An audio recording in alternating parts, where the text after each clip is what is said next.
మాజీ సీఎం కేసీఆర్ తో హరీష్ రావు సమావేశమయ్యారు. ఎర్రవల్లి ఫామ్ హౌస్ లో కేసీఆర్ తో హరీష్ రావు భేటీ అయ్యారు. కాళేశ్వరం కమిషన్ విచారణపై కేసీఆర్ హరీష్ రావు చర్చిస్తున్నట్లుగా తెలుస్తోంది. నిన్న కూడా కేసీఆర్ తో 3 గంటల పాటు హరీష్ రావు చర్చలు జరిపారు. రేపు కాళేశ్వరం కమిషన్ విచారణకు కేసీఆర్ హాజరు కానున్నారు. నిన్న కాళేశ్వరం కమిషన్ విచారణకు హరీష్ రావు హాజరయ్యారు. కమిషన్ అడిగిన ప్రశ్నలకు సమాధానం చెప్పానన్నారు. కొన్ని డాక్యుమెంట్స్ సమర్పించారని హరీష్ రావు తెలిపారు. కాళేశ్వరం కమిషన్ విచారణ ముగిసిన వెంటనే కేసీఆర్ ను హరీష్ రావు నిన్న కలిశారు. ఇక పూర్తి సమాచారాన్ని మా కరెస్పాండెంట్ ప్రవీణ్ అందిస్తారు. ప్రవీణ్, మాజీ సీఎం కేసీఆర్ హరీష్ రావు మధ్య ఎటువంటి చర్చ జరిగింది కాళేశ్వరం కమిషన్ గురించి? ఎస్ శ్రీదేవి, మనం చూసుకుంటే నిన్న హరీష్ రావు అయితే విచారణకు హాజరు కావడం జరిగింది. కాళేశ్వరం విచారణకు మొత్తం టోటల్గా ఇప్పటి వరకు 114 మంది సాక్షులను విచారణ చేశారు. అందులో హరీష్ రావు 114వ సాక్షిగా నిన్న విచారణకు హాజరయ్యారు.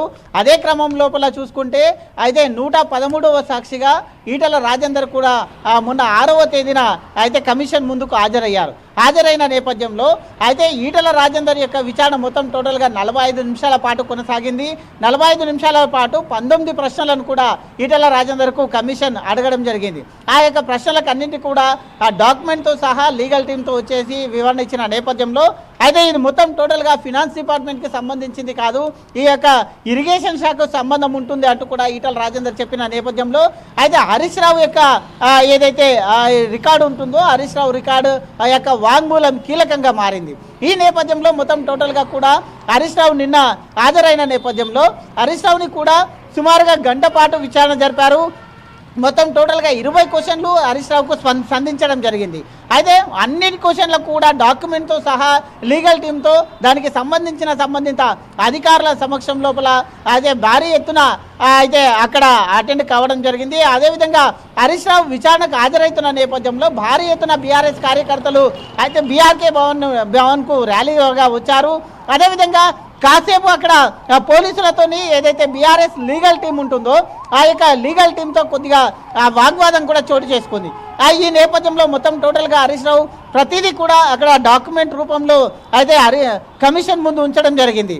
మొత్తం సుమారుగా ఈ విచారణ గంట పాటు సాగిన నేపథ్యంలో అయితే విచారణ ముగించుకున్న తర్వాత అయితే ఎర్రవల్లి ఫామ్ హౌస్లో ఉన్నటువంటి కేసీఆర్, మాజీ సీఎం కేసీఆర్ ఈ నెల 11వ తేదీ అంటే రేపు విచారణకు హాజరు కావాలి కాబట్టి అయితే ఈ యొక్క విచారణ ముగించుకొని ఎర్రవల్లి ఫామ్ హౌస్కు వెళ్ళారు. కేసీఆర్తో సుమారు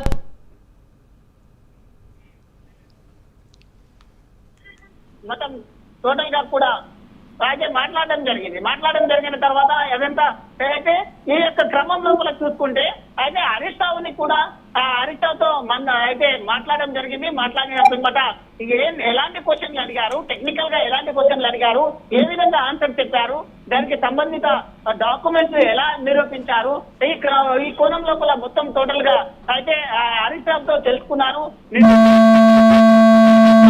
అక్కడ సుదీర్ఘంగా చర్చించిన పిమ్మట అదేవిధంగా ఇప్పుడు కూడా మరొకసారి భేటీ కావడం పైన తీవ్ర చర్చాంశం అయితే మారింది.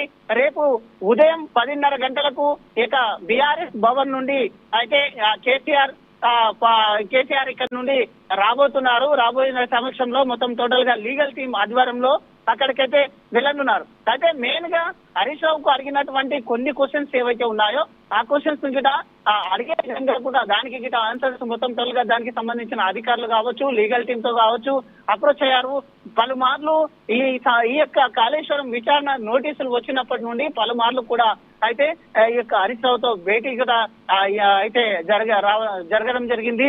అయితే మొత్తం టోటల్ గా చూసుకుంటే జీవో నంబర్ 115 ప్రకారం కాళేశ్వర్ సబ్ కమిటీ ఎందుకు ఏర్పాటు చేశారు అని ఈ క్వశ్చన్ హరీష్ రావుని అడగడం జరిగింది. అదే క్వశ్చన్ అయితే సీఎం కేసీఆర్ కు కూడా అయితే మాజీ సీఎం కేసీఆర్ కు కూడా అడిగే ఆలోచనలు కూడా ఉన్నట్టుగా తెలుస్తుంది. అదేవిధంగా ఈ కమిటీ ఏ అంశాలని స్పందించింది అంటూ కూడా అడగవచ్చు అనేది తెలుస్తుంది. కార్పొరేషన్ ద్వారా తీసుకున్న లోన్స్ రీపేమెంట్స్ ఎలా చేశారు అంటూ కూడా అయితే ఈ టోటల్ గా ప్రాసెస్ మొత్తం టోటల్ గా అడిగే విధంగా అయితే ఉంటుంది. కాబట్టి బ్యారేజ్ లో నిర్మాణ సంస్థలకు సైట్ ఆలస్యంగా ఎందుకు ఇచ్చారు అంటూ కూడా అడగడం జరిగింది. అయితే సైట్ ఆలస్యంగా రైట్ ప్రవీణ్, థ్యాంక్ యూ.